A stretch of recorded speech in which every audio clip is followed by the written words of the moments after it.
And good evening, everyone. Welcome to the Making City Resilient 2030 webinar.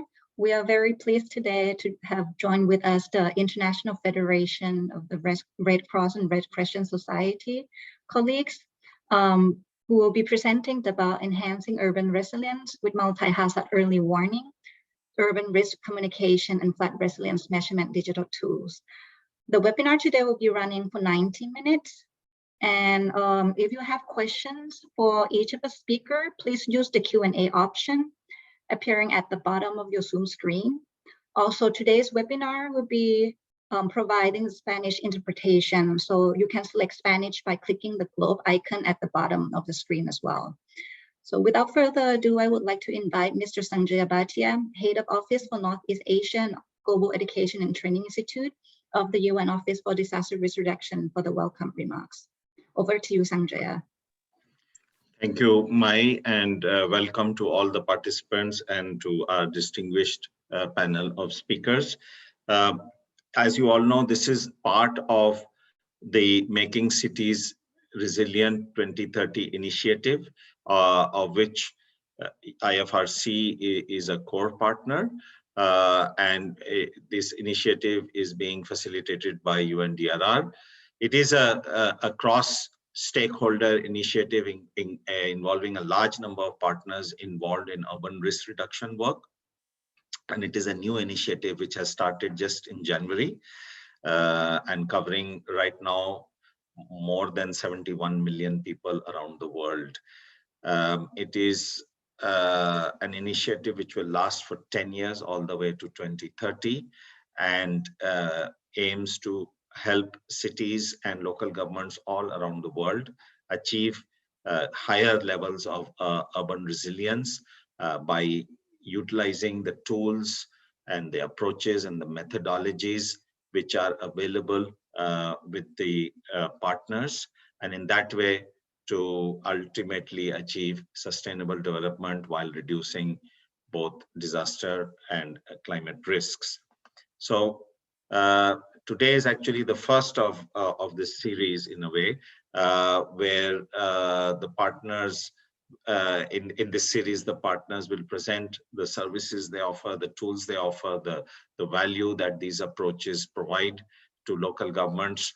And we hope that you can find this informative and useful and be able to adopt and adapt these tools and approaches and methodologies so that in your area of work you can achieve greater resilience.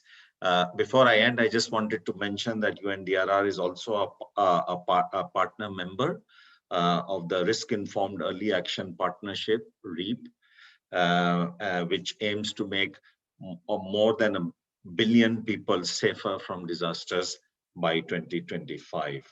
So the UNDRR's work with REAP, which is also initiated through the IFRC, and the work with the MCR2030 all converges in trying to make the citizens of urban areas around the world safer.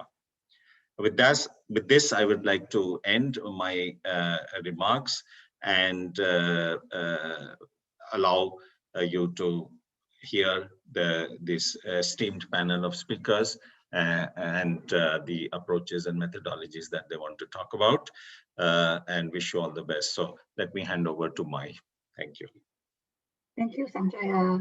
And without further ado, I would like to introduce you also to Chang Hun Cho, the coordinator of DRR and resilience approaches and tool of the IFRC, who will be introducing us on the details about what will be presented today. Over to you, Cho.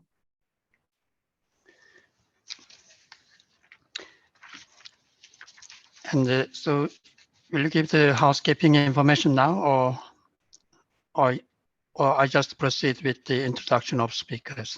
Yes, you can go ahead and present, introduce the speaker.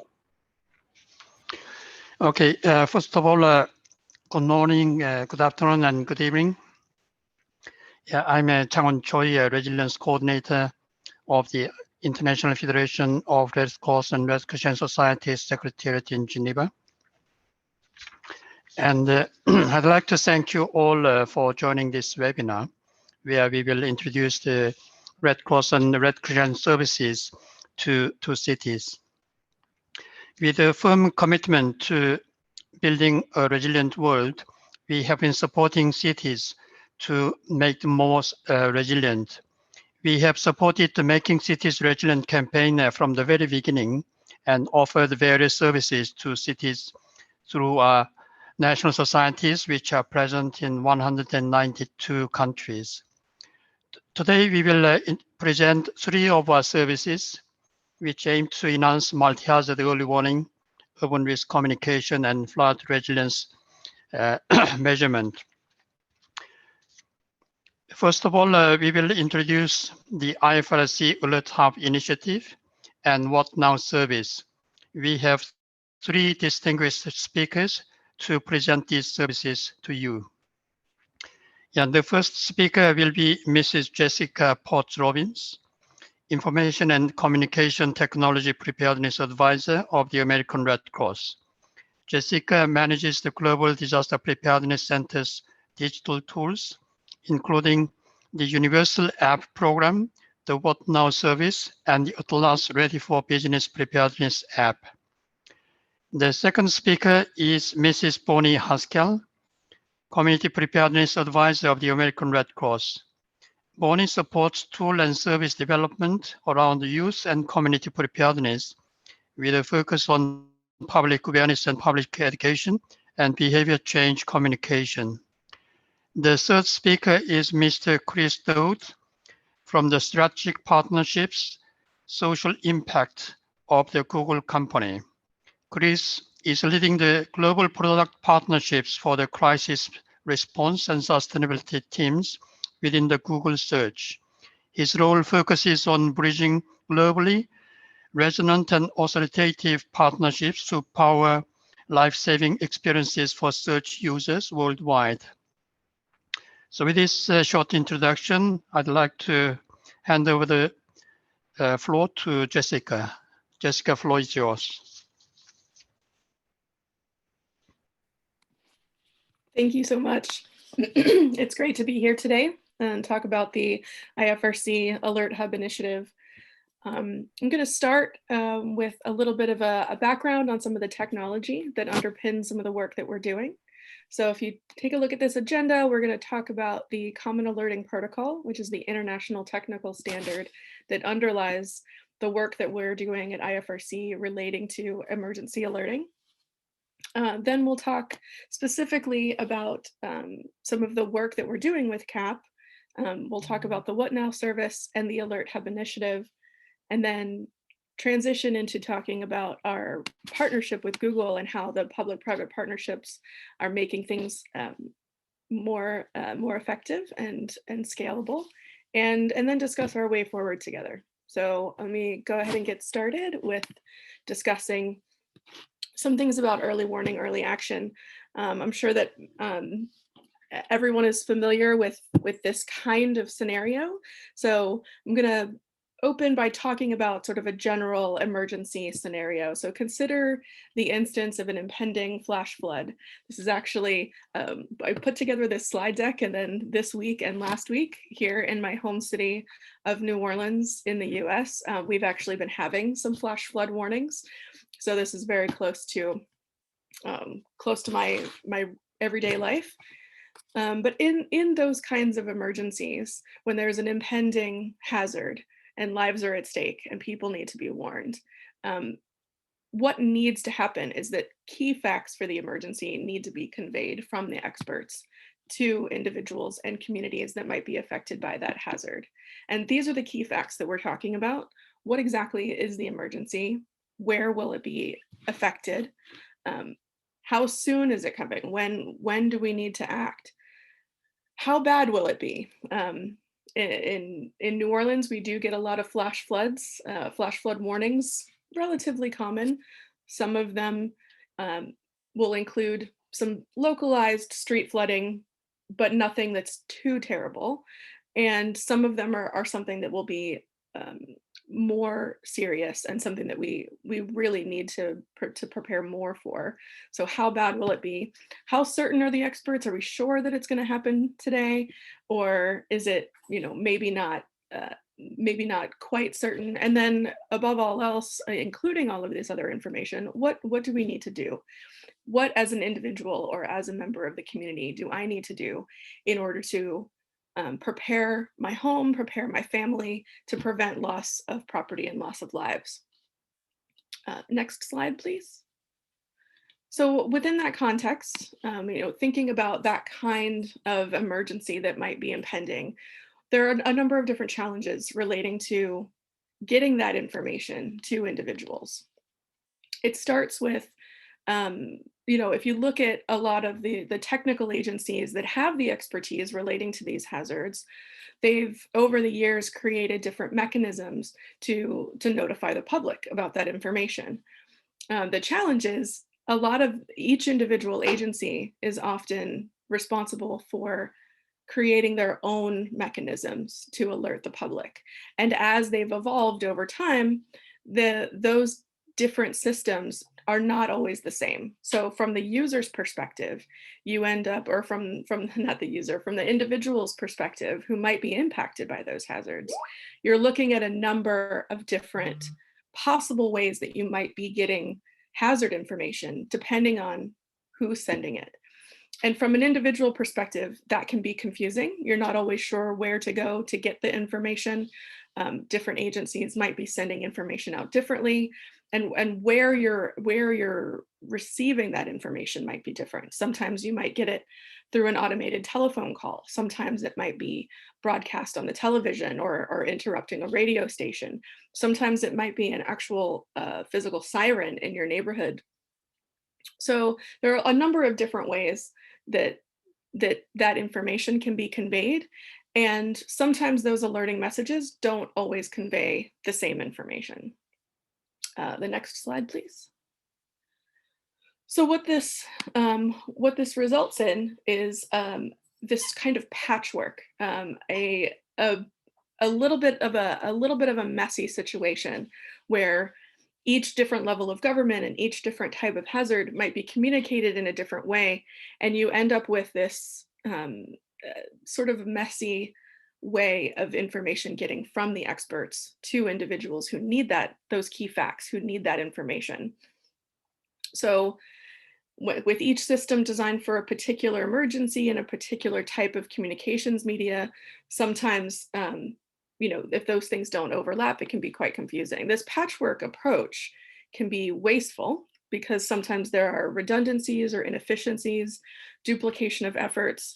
But more significantly, it might also be dangerous because people might miss out on alerts that they should have gotten if they're not looking in the right place. If they're relying on the television, for example, to get most of their information, but information about an earthquake might not be coming through the television, then they're missing out on some key information and some key alerts that they should have gotten.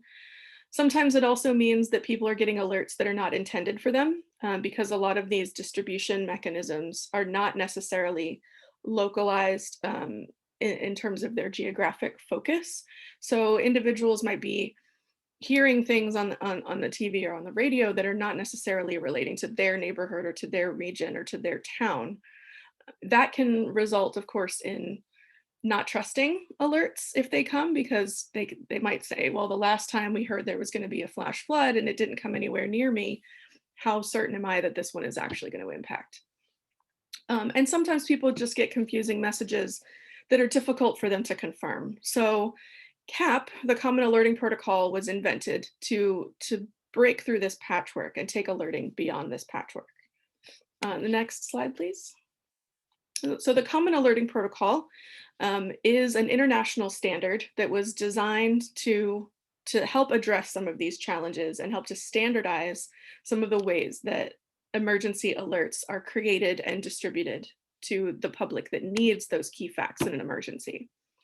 So CAP will carry these key facts. It's designed to be relatable for all hazards and all different kinds of media. So it's an international standard that can be used regardless of hazard, regardless of media, and carries the same type of information. It carries those key facts that people need in an emergency.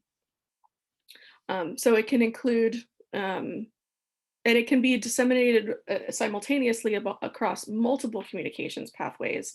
And it's designed to exchange alerts in a way that allows for consistent messaging.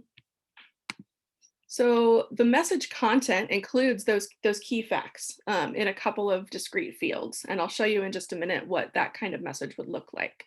So it talks about the description of what the event is, the type of hazard, and how the type of hazard, such as a flash flood warning. It includes, can include instructions on what to do.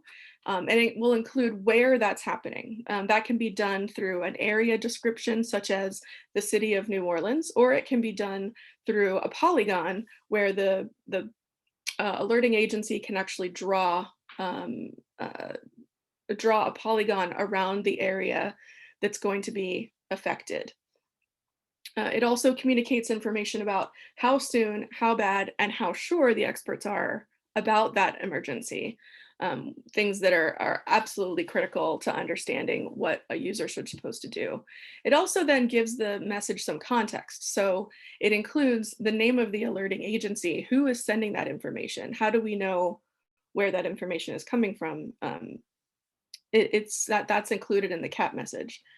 There's also information on when the message is sent, what the duration of the expected hazard should be, so an onset time and an expiration time, and other types of additional information that can help to support the context of that message.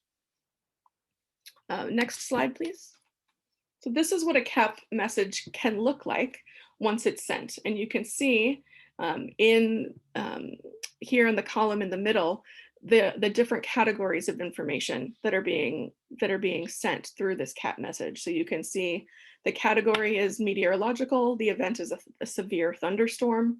You see the urgency, severity, and certainty, when the information will expire, who's sending it, in this instance, the National Weather Service, a description, which includes some information about where the storm is and how it's moving, and potentially things like how quickly it's moving, whether you should expect hail to be included with the severe thunderstorm or lightning, and then some instructions. In this case, it says to take cover in a substantial shelter, and then there's a description of the specific area. So this information is all transmitted through that CAP message. Next slide, please. We can go to the next one. Yeah. So the CAP design philosophy is it's designed to be a relatively simple format, but also complete, including a lot of different information. And it includes both text information and a digital representation of the content in the warning messages, so that the content can be utilized by a variety of dissemination mechanisms. These are some of the principles that underlie the Common Alerting Protocol. So I'm going to go through these very quickly, but I'm happy to answer questions and discuss offline afterwards. So CAP works across many broadcasting and dissemination channels, so it's interoperable. The standard format is complete. It covers all of the key facts that are needed in an emergency, as we've been highlighting those key facts. It's a simple implementation. It's a simple format. It doesn't require a lot of new infrastructure. It doesn't require new technologies. It's a format that the disseminators can utilize to take information that they're already using and transmit it more effectively. It's a simple XML format, which makes it easily integratable into many different systems. It can be used for all types of hazards in different kinds of emergencies, so it has multi-use. It can be targeted, as I mentioned, targeted to specific geographic areas, so that only those people who are potentially affected by that emergency are receiving those alerts. It can be contextualized and actionable. That means it can be translated into different languages and can easily integrate actionable messages. We'll talk in a moment, Bonnie will talk in a moment about the WhatNow service, which is the the actionable message key component. And it's designed to be consistent. So it helps to ensure that emergency alerts are being distributed in a consistent manner across all types of different communication and broadcasting channels. Next slide, please. So overall, the goal of CAP is to have all of these different actors, all of these different alerting agencies be able to send cohesive, harmonized messaging that the individuals in the community know what to expect. So the individuals who are receiving those messages are getting consistent and cohesive messages coming from all of the different trusted authorities, but coming in the same way so that they're not having to check 5 or 6 different places to get the information that they need in an emergency. It's reliable, it's consistent, and it's cohesive. So in an emergency, different authorities might have different responsibilities. So the scientific and technical agencies are responsible for the forecasting and the predicting and understanding what the hazard is going to be. And the civic authorities are tasked with making sure that that information is communicated to the individuals in a way that helps them to protect themselves in the event of those hazards. So in complex emergencies, you might have overlapping authority from those different agencies. And sometimes the CAP alert might just say something like monitor local media for instructions from your civic authorities. That's what the scientific and technical agency is saying about the civil authority. The civic authority has the power to instruct people on actions such as evacuation. So civic authorities can send out information through CAP alerts to help. They can quote the hazard threat that's been described by the scientific and technical agency, and then embellish it with instructions such as planned evacuation routes. And this is where WhatNow will come in just a moment.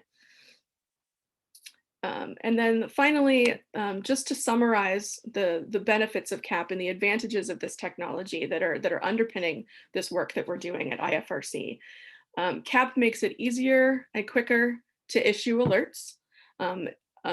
We mentioned earlier that alerting authorities without CAP are issuing alerts in a variety of ways, such as making phone calls, sending faxes or emails, posting to social media.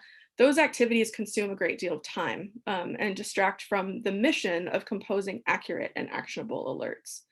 With CAP, a single message can disseminate quickly over multiple alerting methods. And then from the receiver perspective, from the individual who's seeing that message, CAP is the fastest way to get alerts from an alerting authority. And it's also less error prone than some other ways of messaging. In a complex emergency, information of many types and different sources has to be assimilated. CAP is great for shared situational awareness because the gathering and analysis is much easier with CAP alerts. It makes it easier for those messages to be received, used, and shared because they're communicated in the same way. Alerting areas are more precise, which we've talked about a couple times. More inclusion and accessibility. There are ways that CAP alerts can reach underserved communities, such as those with cognitive impairments, blind communities, deaf communities, those who don't speak the primary language of the area. And those issues can be addressed by manipulating some of the data features of CAP and using automated translation and automated transmission. And then finally, and this I'll transition over to Bonnie here with this last comment, is the capability to add Red Cross and Red Crescent safety messaging. So I'm going to hand it over to my colleague, Bonnie Haskell, to speak about the WhatNow service. Hi, yes, thank you, Jessica. And right, so today we'll also be talking about the WhatNow service. So you can go to the next slide, please. So with the WhatNow service, we're really talking about risk communication, as that is a critical part of alerts, as there cannot be a truly effective alert if it does not include messaging on how people can safely prepare for and respond to that alerted hazard. This is necessary as alerts can only be effective, as I mentioned, but if the safety messaging is not only included, but also that it is accessible, trustworthy, and consistent. That's how you can achieve an understandable alert messaging that can be acted upon safely. So as Jessica mentioned, risk communication, or what to do now, is a key fact of a CAP alert. It is the instruction field. It is available in a CAP alert. As you could see in the example she showed, it comes after what, it's right before where, and it's a very clear field to fill out for alerting authorities. And as I mentioned, it is a key fact. So this is what the WhatNow service is designed to provide from the Red Cross and Red Crescent. You can go to the next slide, please. So the challenge first is that alerts are actually often sent without actionable messaging. Alerts often go out with the other key facts, but it's missing that actionable messaging. It's missing the instruction. And so the real question is, how will people know what to do? If they're only getting the what and the where, and they aren't getting the instruction piece, this can be actually quite scary for a person or for a community member, as they might get a flash flood warning, but they might not know how to prepare for it or what to do. So they might panic. Or if there is messaging included, an instruction field is included in an alert, it may be too scientific. It's not being composed by perhaps the right person that knows how to form an understandable, actionable messaging. It might not be contextualized to the community. And if it's going out through different alerting mechanisms and not through a one CAP template, the instruction field could differ each time. So someone might receive an alert from a radio station or from a TV station, and the actual messaging might be different each time as it's going out through different alerting templates. And then sometimes if the messaging actually isn't included in that alert, media may feel they're responsible for pulling information, and they often scrape information, actionable messaging from the internet, and it's not always included in a local language. It might not be relevant to the community's context or even understandable at all. And again, it might differ by the different media station. So on the next slide, please. So to address this challenge, IFRC and American Red Cross created the WhatNow service. So what this is really addressing what to do now, that instruction field. And I'll put the website for the portal in the chat after this, but it's a global portal, so a global website of all Red Cross and Red Crescent national societies' actionable and contextualized messages on how people can prepare for and respond to local hazards safely. So what happens is a national society contextualizes key action messaging. They upload it on this global portal, this global website, and then it's made available automatically through, and I see that Jessica put the site in the chat. It's made available through an API. So alerting authorities can access it. They can integrate it automatically into their CAP alerts as the safety instructions for the public. On the next slide, please. So what are these WhatNow messages? How do we know they're evidence-based? What hazards are they for? Well, actually, these messages are pulling from an IFRC resource, a trusted resource called Public Awareness and Public Education Key Messages for Disaster Risk Reduction. These were pulled from a variety of experts, subject matter experts working in messaging for over 20 hazards. They put together this resource that's made available. It's globally applicable messaging, but it's made available for every national society to work with their government partner and other organizations to contextualize those messages to their national context. So what we do at IFRC is we support national societies with technical expertise to hold workshops with their governments to contextualize these key messages. So we know it's evidence-based, we know it's contextualized. They can upload it for any type of hazard.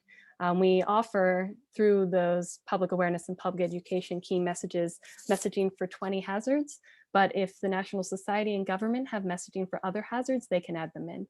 We also offer it for 78 different languages, but it has the capacity to host any language, so it can really come down to a very local level. The messaging is intended, as I said, to be integrated within the CAP alert.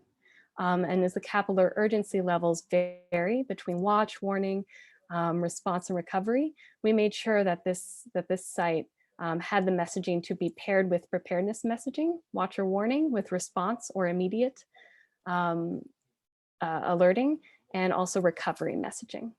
And in the end, also, importantly so, this is an attributed message. When National Society puts together these messages with the government, they upload it onto the site and they upload their Red Cross or Red Crescent National Society name and logo. Why this piece is important is because, as I said, it's really key that these messages are trusted. And national societies are trusted organizations and known on the community level for working in disaster preparedness, working in disaster response and recovery. They know their communities very well. They're well positioned to put together these key messages. They're well positioned to work together with their governments to put together the messaging, and they're trusted. So if they have their name and logo on it, you can hope and assume that a community member sees that and they think, oh, this is the Red Cross or Red Crescent. They know what they're talking about. I know I can trust these key messages and I know what to do. So on the next slide, please. So for dissemination, how can we share these messages, but also within CAP alerts, how can we share CAP alerts as a whole? Is that you have different authorities, as Jessica mentioned, sending out CAP alerts. And when they send the CAP alerts, they can be aggregated in one place online. And we are creating an aggregator. It's called the IFRC Alert Hub. It's coming soon, so hopefully in the next couple of months. This will be an online site that aggregates all of the CAP alerts worldwide in any type of language. It's multi-hazard. They aggregate them so they're available in one place for any disseminator or any media network to come to that site, take the CAP alert, and broadcast it to their own community members. This is important because, and on the next slide, please. This is important because, as we know, people trust different media. They're going to different media channels. Many are finding alerts or safety information across traditional media, whether it's television, radio, or even landline telephones or faxes or sirens. They might be going to mobile phones, especially in urban areas. They might be getting them on weather or hazard apps, and also on online. We're increasingly moving to people going to online sites to find their safety information, their CAP alerts. And this is key because it's a really great way to scale alerting. And we'll have our colleague, our partner, Chris, talk about how this is integrated into Google SOS alerts and public alerts. On the next slide, please. How to get involved. Move to the next, okay. So I'll also put this site in the chat, but to learn more about this upcoming IFRC Alert Hub, you can visit that site. What we're doing with the Alert Hub is at IFRC level, we're supporting each national society to work together with their government to understand CAP, to start to implement CAP, and also to hold workshops so that they can contextualize those key messages together. So that these public awareness and public education key safety messaging can be integrated into the CAP field for instructions and sent out with every CAP alert. So we would recommend that for anyone on this call to connect, both with us at IFRC, but really with your local Red Cross and Red Crescent National Society. So you can learn more about CAP and learn more about the WhatNow service, and you can work together. And then, as I said, a key part of this with the WhatNow service is that you contextualize the messages together. You have different expertise across government authorities and the national society, so you can hold a contextualization workshop to adapt these key messages to your context. And then you start to implement. You understand CAP, you understand how to use the aggregator online and the editor, and you'll know how to integrate these POP-A key messages, the WhatNow service, into the instruction field. So I think there's many ways to get involved. We hope that what we aim for is to really address common challenges that I think we were all facing in disaster risk reduction, challenges like accessibility. So this provides a way to access alerts, challenges such as reach. As we said with CAP, it can really be inclusive, and then such as true measurable impact. And we think that the WhatNow service and CAP alert present opportunities to work together, and really drawing on how important it is to connect with community voices in the process. And that's where the WhatNow service can come in, because the National Society knows their community members. They can work with them to know that these messages are well understood. So when they're integrated into a CAP alert and disseminated, community members really know how to act. So the success of these tools is rooted in partnerships on all levels, because it's acknowledging that it takes this overall system of support to achieve our collective urban resilience goals. So that's what we meant to address today. And with that, I will hand it over to our partner, Chris. You can also contact us, our emails are there, but I'll hand it over to our partner, Chris, who can talk about how he's using CAP alerts and the WhatNow service with their public alerting. Thank you. So for Jessica and Bonnie, thank you. And so there are a lot of questions here, but I think I can just just cover a few. So one question is, how does CAP or WhatNow encourage or enable better feedback to take place? Because feedback is important to confirm if the targeted community have received the messages and are responding appropriately. So would either of you want to speak on this? Sure. I can answer about the actionable messaging from the WhatNow service. I completely, okay, sorry about that. I realized I didn't have my video on earlier either. I can say with the WhatNow service, I can only completely agree that community engagement, for community engagement and accountability, it is really critical to have that feedback. What we have with the WhatNow service platform itself is feedback mechanism only right now is an email address, that if someone comes and sees the messages, they can email us about how they found the messages. Otherwise, we work with media stations to understand how to use the WhatNow service and integrate within the WhatNow service their messaging dissemination, a way to gather feedback. But really what we rely on strongly is the presence of the Red Cross and Red Crescent National Societies in their communities, so that they can integrate the WhatNow service and CAP alerting as a whole into their project implementation. And they have mechanisms that they employ with their project so that they can gather feedback. And this is important for the WhatNow service because it's kind of cyclical, the process. So they gather feedback and then they know how to better adapt their key messaging. I will say this is something we're always working to improve on the WhatNow service, and always looking for possible feedback, even from those attending today, on how to improve. So thank you. And Jessica, I don't know if you have anything you'd like to add. No, not at this time. Thanks. And just a quick question before I hand over to Chris. I see he's reconnected. The question is, it is mentioned that the portal includes 20 plus different hazards. Does it include nuclear accident, release alert, depending on the location? It does, yes, contain messaging for that. Okay, thank you very much. I think we'll go back to Chris. Chris is there. So Chris, the floor is yours. Thank you so much, and I'm sorry for the connectivity. Just wanted to start by saying thank you so much to Jessica and to Bonnie, to the UNDRR, to the IFRC, to the MCR, and to everyone that's calling in from around the world. I've been amazed to see the diversity of countries and backgrounds that are showing up on this call. So I really appreciate the time to talk about this critical work that we're collaborating on. So again, my name is Chris Dowd. I'm calling in from California. I'm on the Google Crisis Response and Sustainability team. My primary goal is to work with authoritative partners around the world to try to power our product experiences for users in moments of critical need. So with that, I'd love to just jump to the next slide. So you might ask, what's Google's role in this space and interest in this space? And I think it goes back to our roots. And our mission from our founders letter and ever since was to organize the world's information and make it universally accessible and useful. And in moments of crisis, that couldn't be a more critical mission. So jump to the next slide, Berger. Thank you so much. So,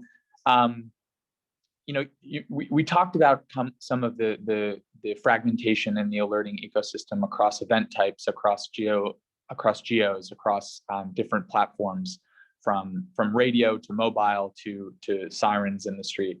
And I think over the last years, we've noticed at Google around these top events, both in affected areas and outside of affected areas, a high level of interest and on our platforms. So these are some examples of high level data that we've seen for the Chennai floods, for Superstorm Sandy, for the Paris attacks, and you could go on down the line of users in affected areas and in outside of affected areas. So I'll give an example. I'm from Northern California. My family has experienced seasonal wildfires in the last few years, and sometimes when I'm outside of the area during the season, I want to understand how things are unfolding on the ground, and how my family might be affected. So these are critical user experiences that we take very seriously. So jump to the next slide. The way that we think about this work, and I'm sure this framework will look familiar to a lot of people on this call, but we're thinking in terms of preparedness, in terms of forecasting and alerting, and recovery. So a lot of our work with the IFRC has been in the forecasting and alerting space.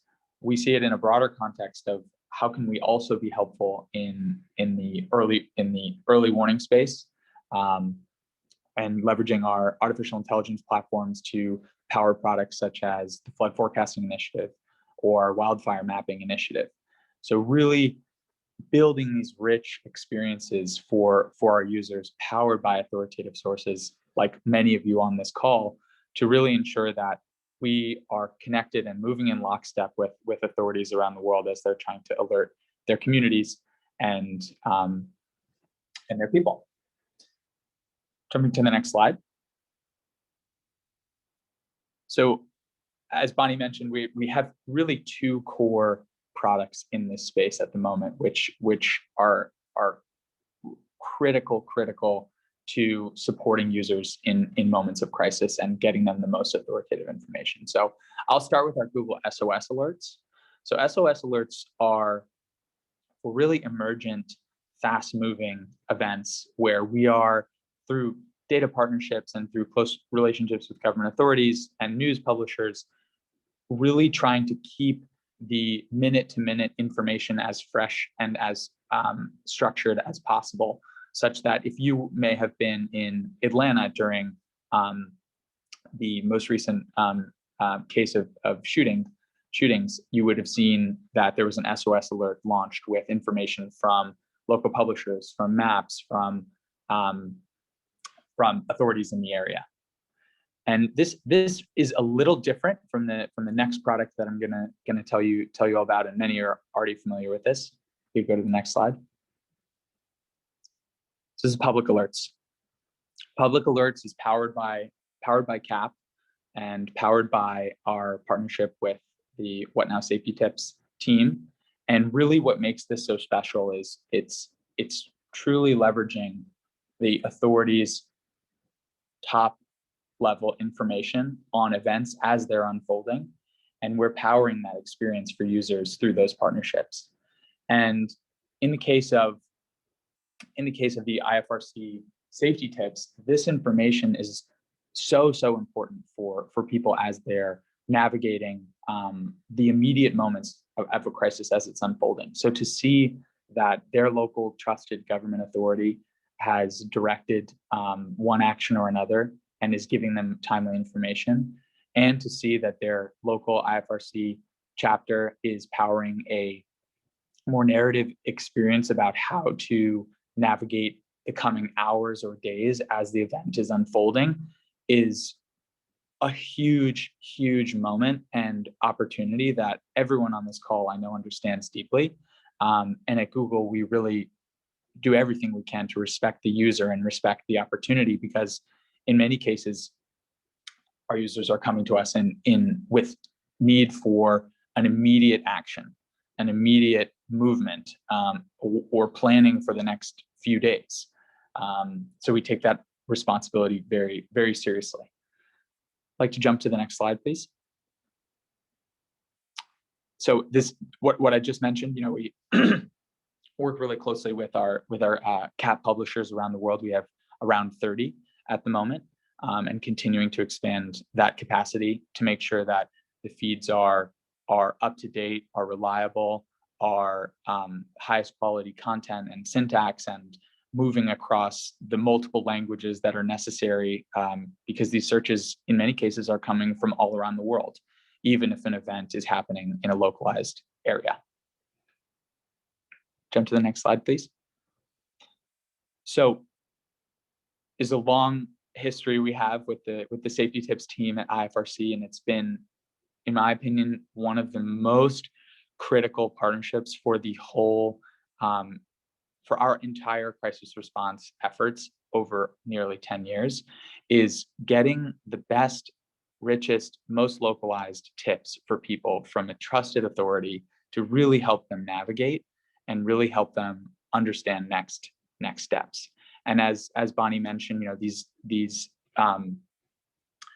tips are powered by authoritative user studies and very close coordination with experts in region and on the ground. And we are so excited to continue to pass that information on to users as they need it. On to the next slide. Thank you so much. So this is just a visualization I'm excited to share with everyone. As you can imagine, there are lots of different event types that we are surfacing and servicing to users globally, ranging from the COVID-19 user experience to our flood forecasting platform, earthquake early warnings, our Red Cross safety tips which power SOS and public alerts products, and our wildfire boundary maps, and more. So you can imagine as we're trying to visualize this information to users with from a variety of different backgrounds, languages, digital penetration, this challenge becomes more and more difficult about how to visualize this as you get more and more local. So this is something we spend a lot of our time on, and really trying to maximize the richness of the information, the authoritativeness of the information, and the overall quality and clarity of the experience for our users worldwide. Next slide, please. And this is just another example of how we are working closely with the IFRC through a grant funded by Google.org. In the last 2 years, we've been working on community-based alerting. As I mentioned, you know, last mile, getting these alerts into communities with low penetration of smartphones can be very challenging, but it's an area that we're really excited to continue to invest in and work in lockstep with the IFRC. Next slide, please. And you know, there's a reason that we're all on this call together, and it's because this is truly an ecosystem. This is truly a global team of partners who make this experience possible and all have our critical roles. And without close partnership and coordination with all of the agencies and organizations that are present on this call today around the world, this experience would not be possible for users worldwide. So we're continue to be super excited and very invested in making these partnerships as rich and as informative as possible. And with that, I'd just like to say thank you so much. And I imagine if there may be follow-ups or interest in continuing the conversation, I've put my email here at the bottom of the slide. And once again, I really appreciate the opportunity and the close collaboration. Thank you so much. Thank you, Chris. Let me just ask a few quick questions before we move to the next speaker. One question is, how does Google work with governments and use national and local data as inputs to the predictive modeling, early warning, and similar initiatives?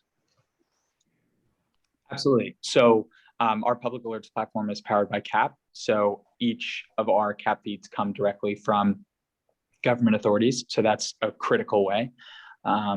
In addition, when we're talking about, for example, our flood forecasting initiative, which I know there's some people on this call that we've collaborated with and have been working together over the last few years. But the premise of that project is we work with local government authorities and hydromet agencies to power flood forecasting alerts to affected areas using hydrological mapping and our machine learning based inundation models and our alerting capacities similar to what I've described on public alerts. So those kind of partnerships with a hydromet agency, for example, would be critical for getting access to historical data, to projections of floods in a particular region, to gauge data in a river basin, all of which we would couple with our models and our alerting capacity and to produce these alerts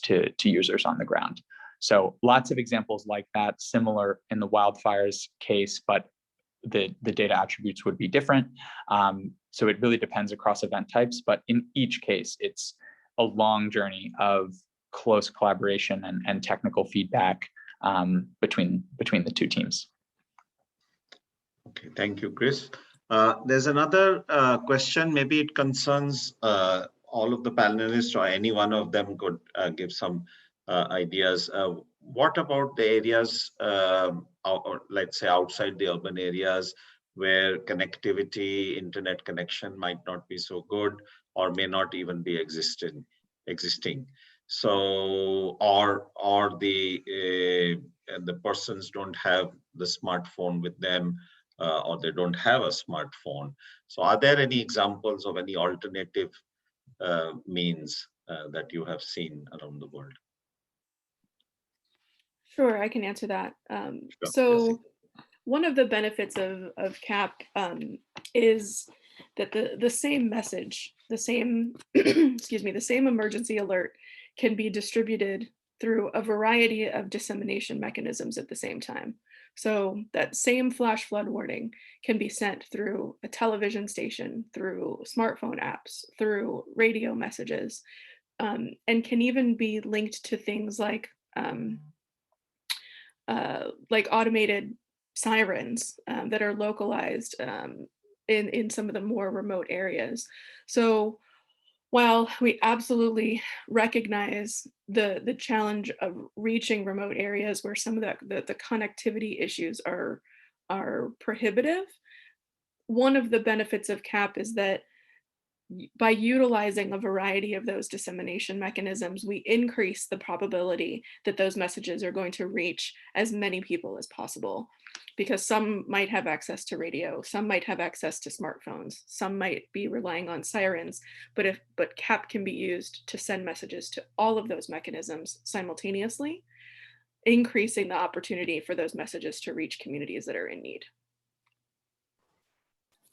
I can build on that just a little bit. Please go ahead. Quickly. When it comes to the WhatNow service, even though it is targeting urban areas a lot and recognizing that there is rapidly growing urbanization, it also is built for rural contexts in the sense that when a national society and government uploads their key messages to the site, it's also hosted in a library of key messages. This means, and how national societies have worked with it, is that in preparedness, they print out those key messages, disseminate them to volunteers, so that when volunteers are going house to house, or they're working more with traditional means, they have the key messages printed out so that it matches whatever is going out across internet-based mechanisms. So we try to reach both urban and rural contexts. Quickly, before we move to the next session, and this will be the final one, I think, any examples where these methodologies have been used by local governments around the world, and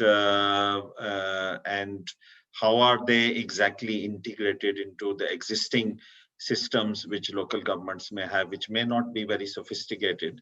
So any examples on that? Yeah, there are a number of examples. So we have so the Common Alerting Protocol is utilized in a large number of countries around the world already, and some of the ones that we're working with through the IFRC Alert Hub initiative, or we're working in places to help build capacity for alerting agencies to be able to utilize the CAP standard for their emergency alerting. Sometimes that means we're starting in a place where they're not terribly familiar with CAP, and we're helping to build that awareness of the benefits of using CAP for emergency alerts. And sometimes we're working in places where they understand what CAP is, they've learned about it, they understand the benefits, but need support in actually developing a way to generate and distribute those messages. So there are a number of examples. What might be useful is for us to put some links in the chat that can point to some of the documentation that we have about those examples. Yeah, I think that would help. And one more point, sorry, this is definitely the last one because we have to move on. But does the CAP tool allow for capturing alerts for both slow onset hazards and rapid onset with different type of kits? It does. So CAP can be used regardless of the type of hazard, whether it's slow onset or immediate onset. Of course, one of the challenges is in something like an earthquake, which is happening right now. Sometimes those messages are not necessarily going to reach people before the hazard reaches people. However, the information that can be sent through a CAP message can still be valuable. It can notify people outside of the affected area to help them to check on loved ones that are in the affected area. It can include follow-up WhatNow messages, for example, that can let people know what they should do in the instance that an earthquake has just happened. You know, how to avoid dangerous areas, you know, avoid power lines, things like that. So there information that can be sent that's still really beneficial to the individuals and communities, even if the hazard has already occurred.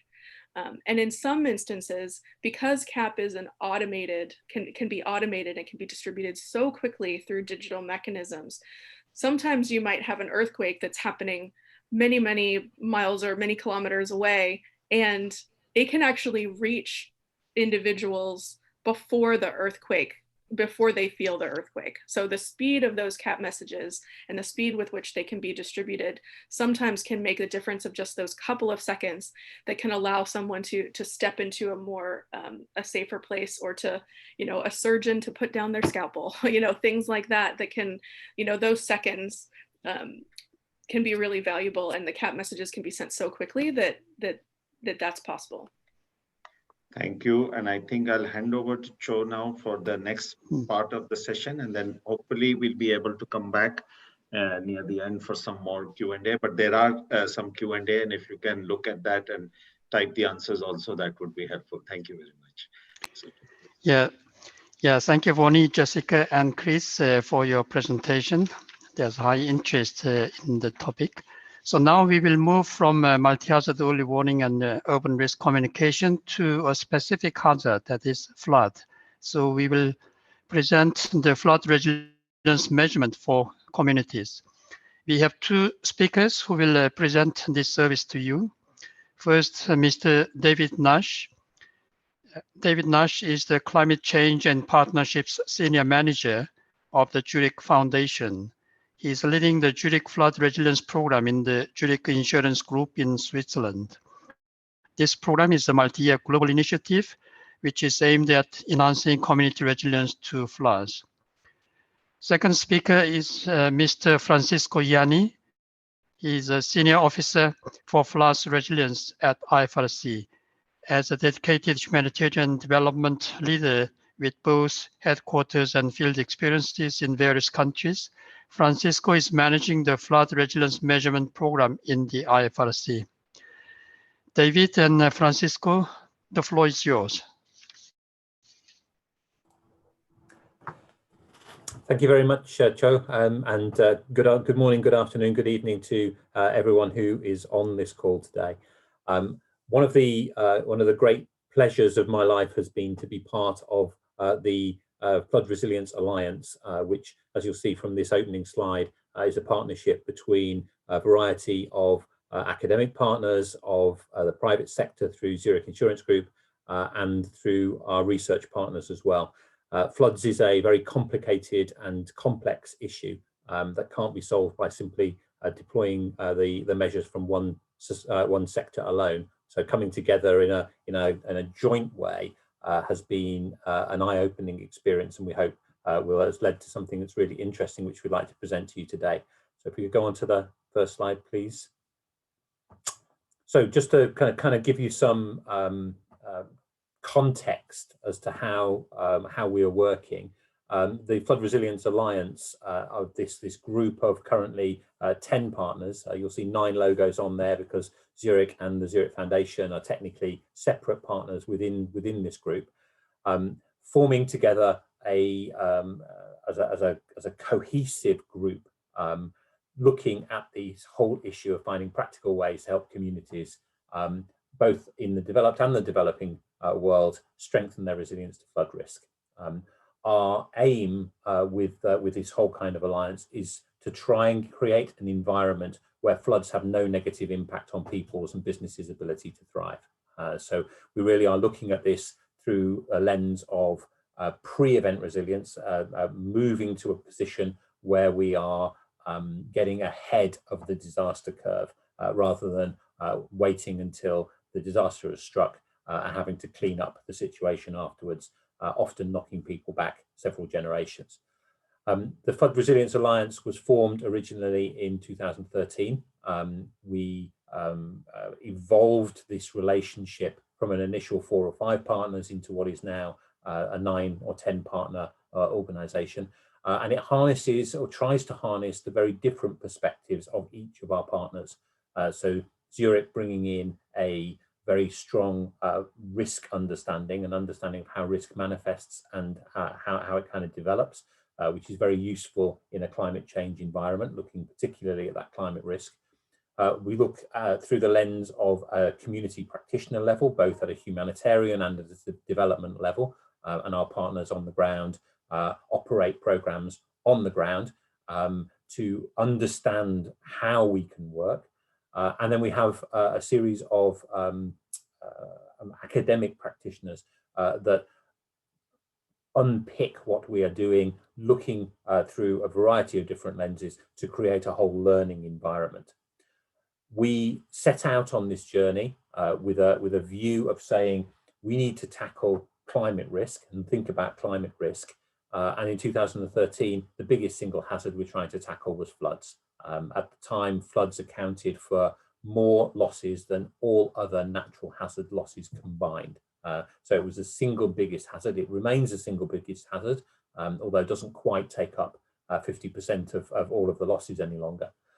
The other angle that we're coming from is very much looking at this through the lens of pre-event working. So looking to see how we can get ahead of the curve to help communities before they're hit by floods be in a better position when flooding inevitably arrives. One thing we can say for certain in the changing world that we live in, and with climate change being so prevalent, more and more communities across the globe will be affected by flooding at some point.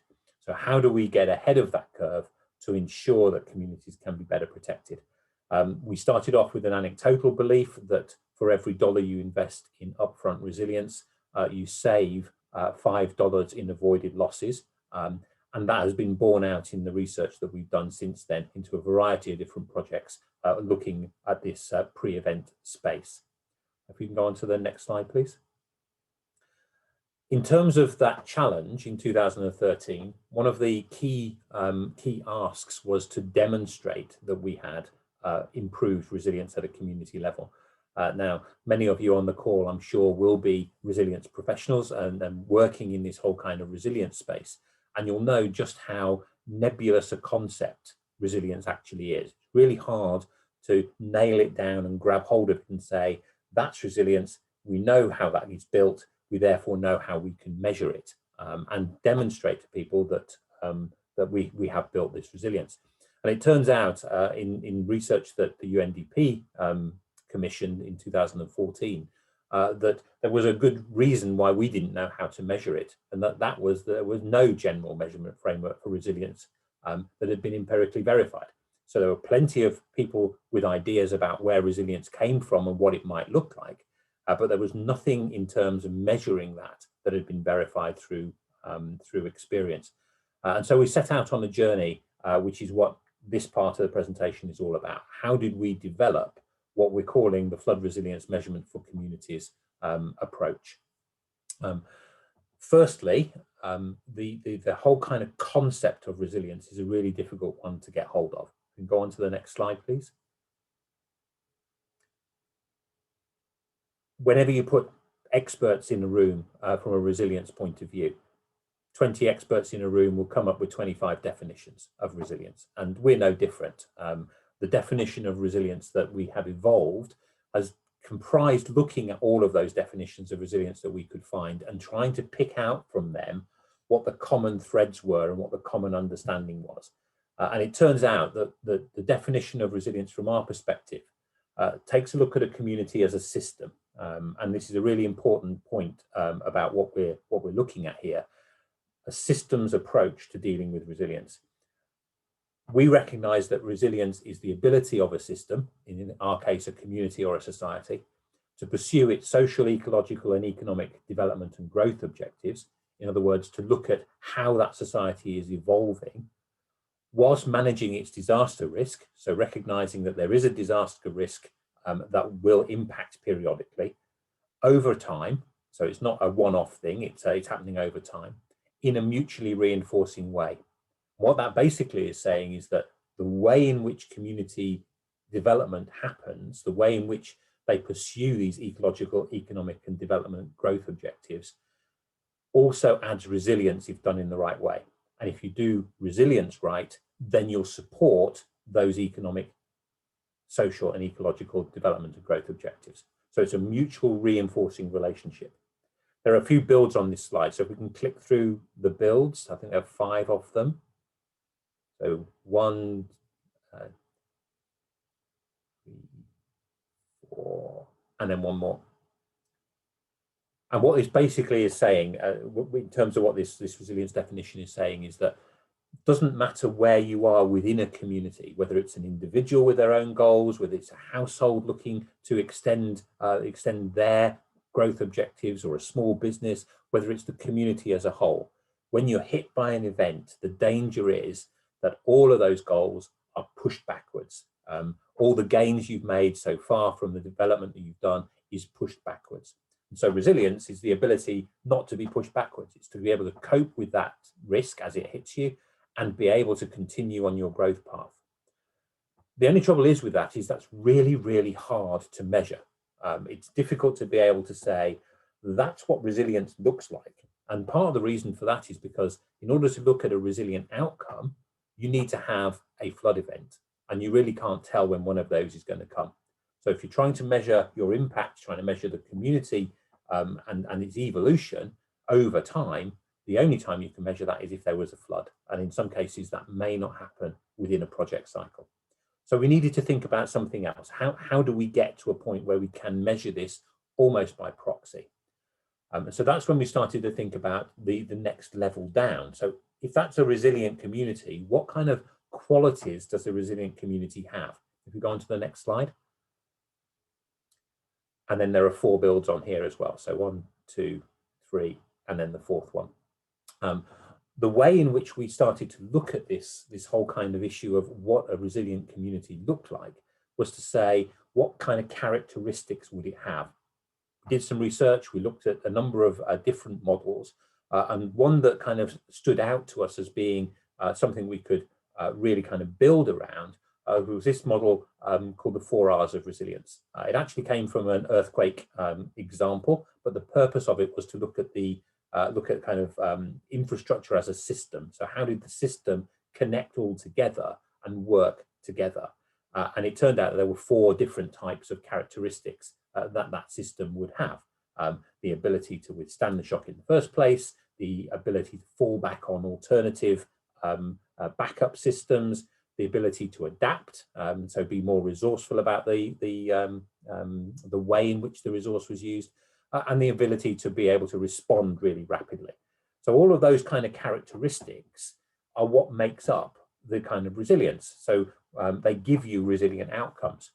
But again, this is just really hard to capture. It's very conceptual in terms of these qualities of a system. In the same way that you could take a look at a good suit and say, what is the quality of the material that's made of? It's difficult to measure that. So we needed to start thinking about the next level. So what provides that quality? If we go on to the next slide, what that kind of pointed us at is the need for us to understand where those qualities came from in the first place. What is it about the community? What does the community have that provides those qualities that leads you to a resilient outcome? And that's where we define these ideas of sources of resilience. We started off with 88 different sources that we were looking at. Over time, we've been able to streamline that down into 44 different sources of resilience.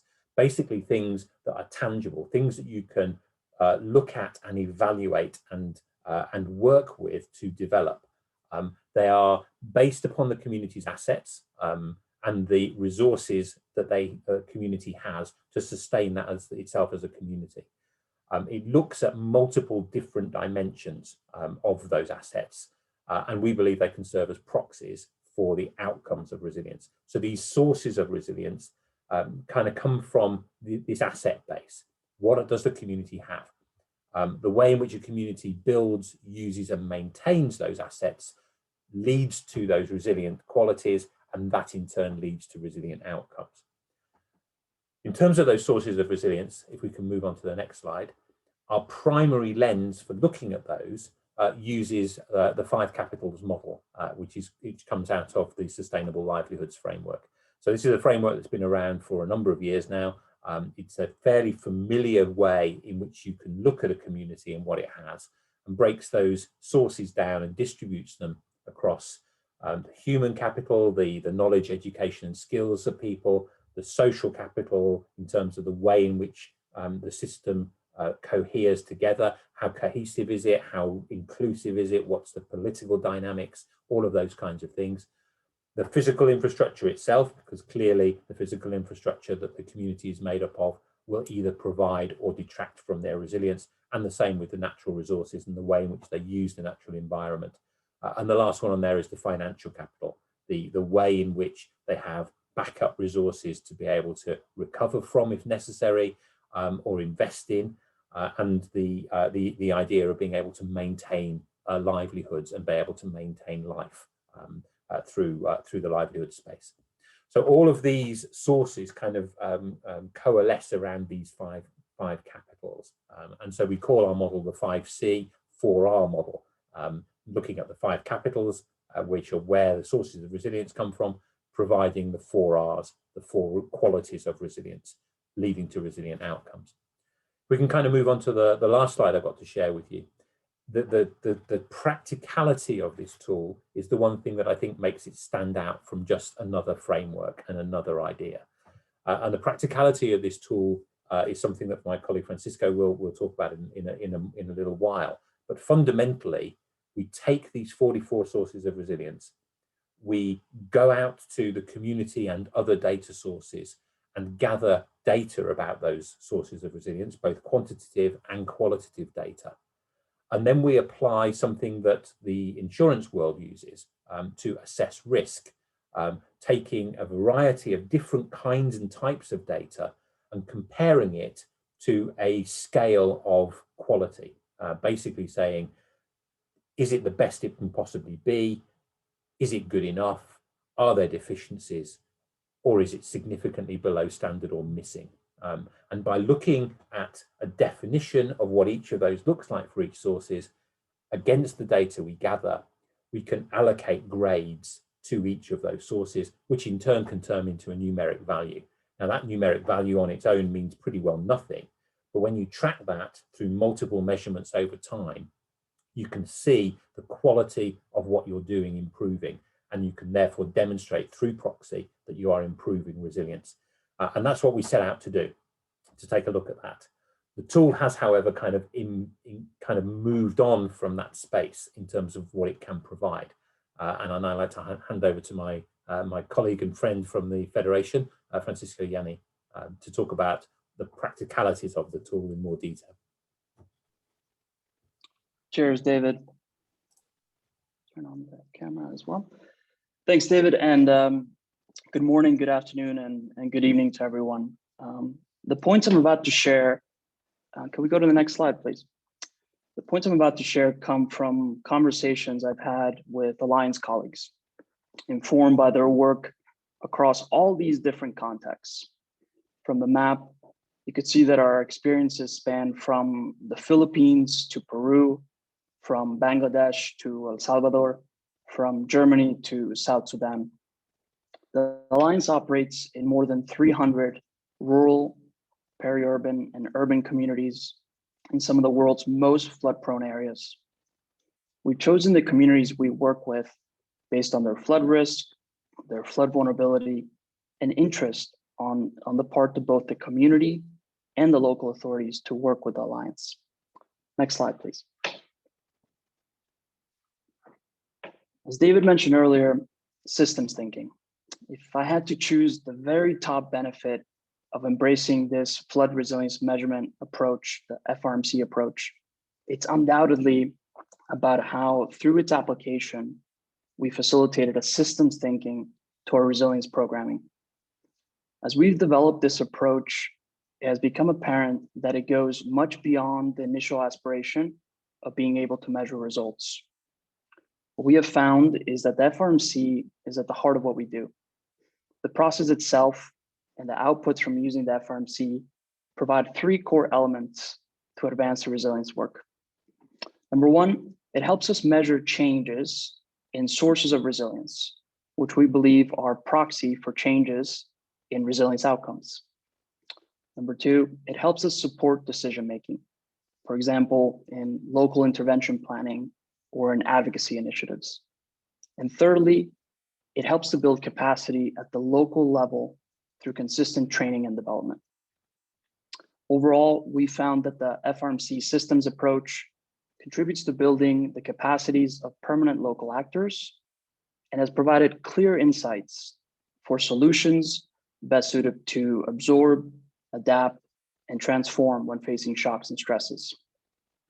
From experience, the FRMC approach expands the range of choices available for solving problems by broadening our thinking and helping us articulate challenges in new and different ways. In short, it allows us to make more informed choices. Next slide, please. So what we now see on this slide is a screenshot from our FRMC online dashboard called the Data Cockpit. This web-based dashboard allows local actors the ability to easily visualize FRMC results through a variety of lenses. For example, teams can view the results through the 5 capital lens, as you see on screen, or across 7 themes, for example, livelihoods or critical lifelines, across the 4 resilient properties that David mentioned earlier, or even across the disaster risk management cycle, issues of response, preparedness, etc.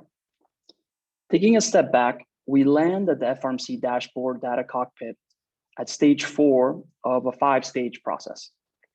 In stage 1, local actors design their FRMC studies, where basically they are empowered to select the data collection methodology for each of the 44 sources of the FRMC. In stage 2, we collect the data. This means hosting household surveys, focus group discussions, key informant interviews, and leveraging existing secondary data sources. In stage 3, there's a grading process for each of the 44 sources. In stage 4, where we find ourselves now, we begin to analyze the results. And lastly, in stage 5, we look to mobilize the results to inform our programming actions, to empower others to act, and to build key advocacy and influence initiatives. So now let's look deeper at what analysis may look like. On screen again, we see macro capital results from a fictional community in city X. At first glance, all capital scores are fairly similar, and no particular area of focus really stands out. The slide seems to be frozen. I'm sorry? I think the slide needs to slide. change. Yeah. Oh. Yes, this is the correct slide. Okay. So we were jumping from the 5 capitals to now digging a bit deeper into this human capital slide. And when you see under human capital are the 9 specific sources that again contribute to this capital. And we find key insights. We find that in this particular city, initiatives around training and development are quite strong, ranking very high in first aid training, for example, and that there's also very strong capacity both in current and future flood risk exposure awareness. However, while we have these strengths, we find significant areas of development. Water and sanitation, for example, ranks extremely low. So as we analyze this information, we can more accurately focus our initiatives to truly address the challenges at hand. as well as look to leverage key existing strengths. Next slide, please. Now we see another screenshot comparing two different FRMC study results. Again, both are fictional examples. This is an incredibly useful application of the dashboard to compare and contrast results across FRMC studies to identify key differences, similarities, trends, etc. Let's imagine that these FRMC results represent two cities along the same river basin, approximately 25 kilometers apart. When we observe the information through the capital lens, we see strong relationships in 4 out of the 5 capitals, with clear differences in physical capital results. So again, let's dig deeper. Next slide, please. So again, now we find key insights. One community consistently ranks higher than the other. One community ranks 100 or an A grading for provision of education, while the other ranks 33 or C grading. One community ranks A grading for flood waste contamination, while the other ranks D grading. And of course, we could keep going with our analysis, both in this lens as well as other lenses.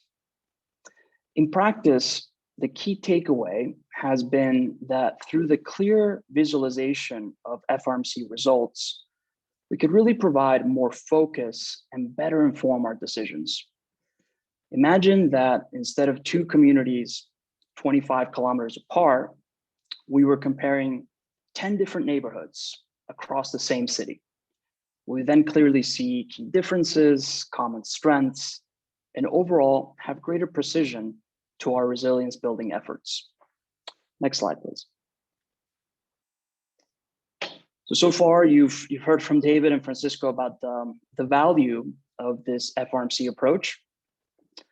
But in the last quarter of 2020, the Alliance hosted an external virtual peer review process of the FRMC with the objective of reviewing the current approach and making clear recommendations for future development.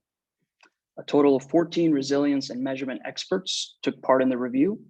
7 were practitioners from NGO, humanitarian and international organizations, and the other 7 were researchers from academic institutions.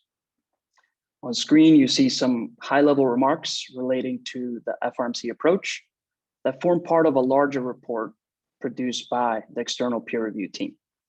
Next slide, please. Now, I just want to quickly shift focus to where you could find all the information we've been describing. And the place is our Flood Resilience Alliance portal, floodresilience.net.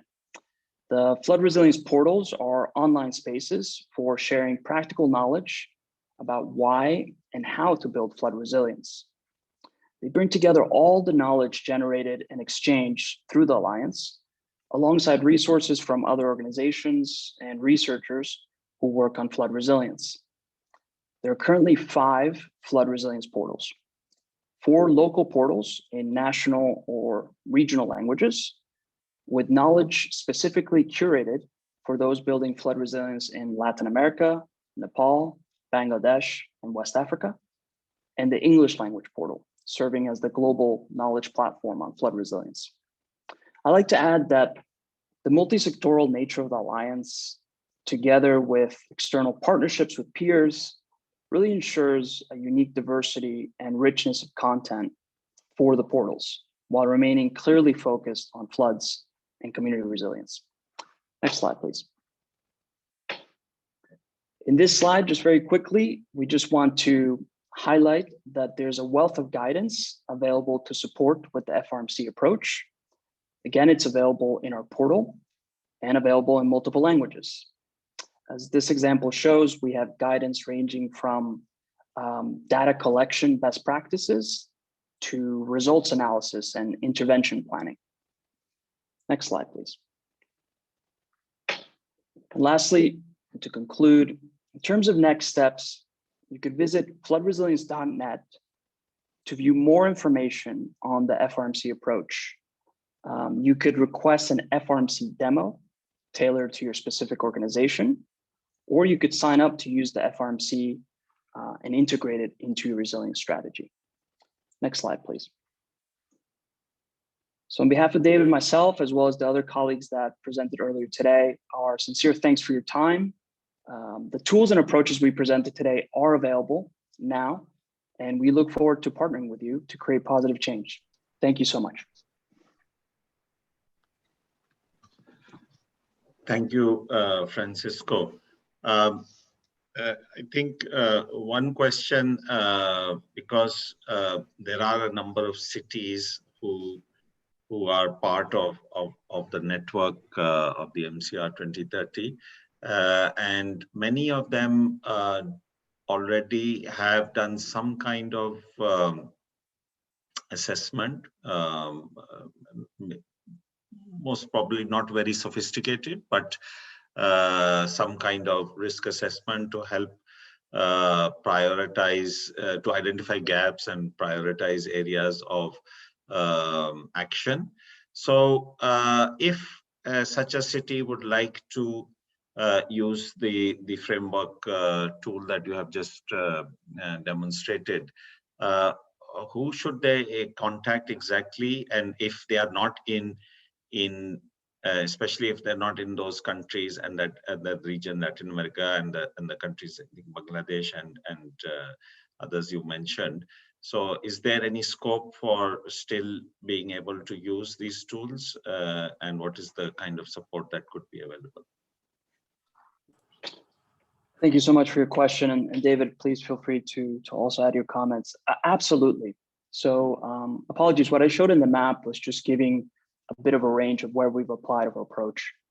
But the FRMC approach is available everywhere. So colleagues could visit floodresilience.net.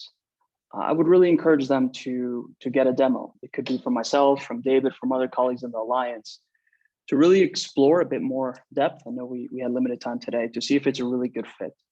I would also like to add that all of our organizations also have our measurement approaches. For example, for the IFRC, we have vulnerability capacity assessments. And institutional approaches have been embedded into the FRMC approach. They're not in competition, but really we've seen quite a lot of harmony in both institutional approaches and what we're presenting forward. So again, it's available, and we'd really encourage folks to sign on for a demo and gain access. I don't know, David, if you'd like to add anything. Over. Yeah, thanks. If I could, I think the great value of the FRMC approach is its practicality. So there are lots of concepts out there. There are lots of frameworks. There are lots of ideas for how you can kind of go around doing assessments. But what this thing really does is it takes you right down to the community level at a participatory level to gather data from the reality on the ground, and then in a systemic way and systematic way, analyzes that data, cuts that data around, allows you to really understand the linkages between that data so that you can start making really interesting decisions that harnesses strengths to overcome weaknesses within that community itself. The measure, interestingly, we started off this journey as a measurement journey, an idea of how could we prove we'd measure that we prove an increase in resilience. But what it's really turned into is a decision support tool. It is a tool that really enables you to make priority decisions. And with the dynamic change that climate change brings, you may think that you know what you want to do in a city, but the reality is that as the climate continues to change, you need to continually update and upgrade what it is you're looking to do. And what this tool does is allow you to think about doing that.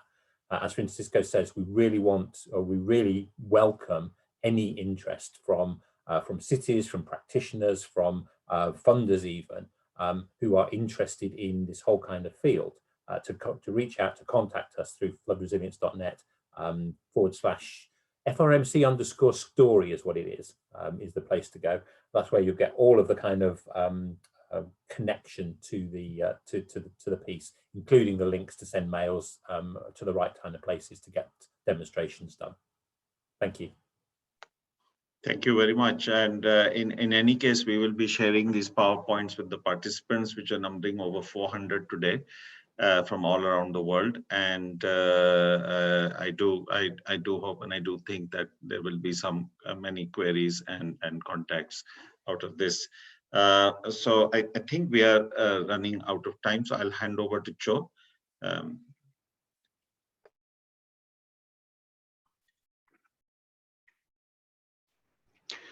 No, yeah, on behalf of IFRC, I'd like to thank all participants for joining this webinar, and also I'd like to thank UNDRR and MCR2030 Secretariat for organizing this webinar. And I have noticed a number of questions regarding the services we presented today, and also feel free, we try to answer some of them, but other questions will be answered by the speakers. And we hope if you have any questions, please feel free to contact us directly. Thank you.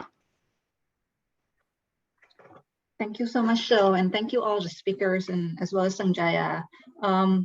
This is one of the first webinar that we are used to introduce the services of the partners of the MCR 2030. And the items that have been presented here today also can be found on the MCR 2030 dashboard.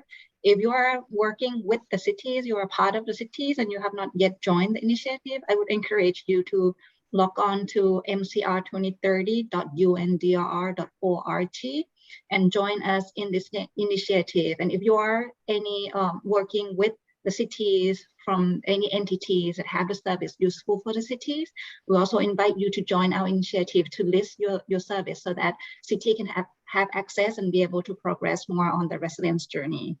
I really thank you everyone for attending the webinar today, and we will be continuing the series of presenting the services available by the MCR 2030 partners. The next one up will be on June 1st with C40 cities presenting about the adaptation program and also the climate finance facilities. We look forward to share with you more information and look forward to have you join us again in the next event. Have a good day, good night, wherever you are. Thank you, bye-bye.